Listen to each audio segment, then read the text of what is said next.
Quand on veut bien nourrir ces poules pondeuses, il faut s'assurer d'avoir des grains de qualité.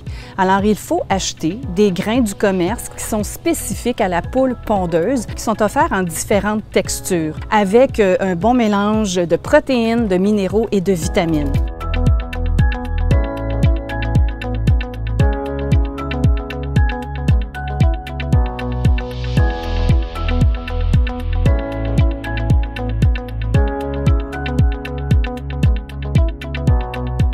Dans tous les cas, peu importe la moulée que vous allez utiliser, il est bon de toujours y ajouter de la coquille d'huître. La coquille d'huître va venir ajouter un apport de calcium pour s'assurer que les coquilles de nos œufs seront parfaitement dures.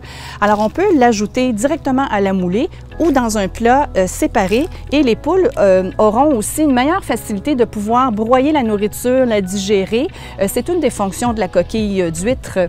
Une autre étape importante dans l'alimentation, c'est bien sûr les petites pierres de digestion. Vous savez, les poules n'ont pas de dents. Elles ne peuvent pas elles-mêmes broyer la nourriture. Ces pierres-là vont donc faciliter le broyage de la nourriture dans le jabot, puis dans le gésier et faciliter l'assimilation de sa nourriture et ainsi on s'assure d'avoir des poules en parfaite santé.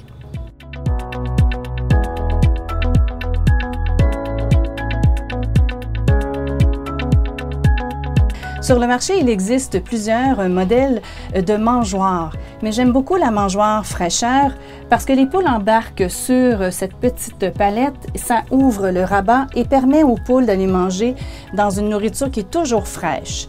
Il y a moins de gaspillage et cette mangeoire est à l'épreuve des petits rongeurs, donc vous n'avez pas besoin de rentrer cette mangeoire à l'intérieur de la maison tous les soirs. Les mangeoires traditionnelles que vous allez retrouver dans le commerce, elles sont disponibles un peu partout dans tous les concessions et magasins agricoles. Ce qui est important, c'est de les soulever légèrement afin que les poules fassent moins de gaspillage et que cette mangeoire soit aussi à l'épreuve de l'humidité et des rongeurs. Quand je reviens du magasin où j'ai acheté les grains pour mes poules, immédiatement lorsque le sac est ouvert, je transfère les grains dans un bac en plastique hermétique muni d'un sac. Pourquoi? Parce que les grains se gardent d'abord que 3 mois, ils peuvent rancir rapidement et il faut éviter qu'il y ait de l'humidité qui s'accumule dans nos grains. Ça va prévenir aussi d'attirer les rongeurs et durant l'hiver, je les garde au garage pour éviter qu'ils gèlent.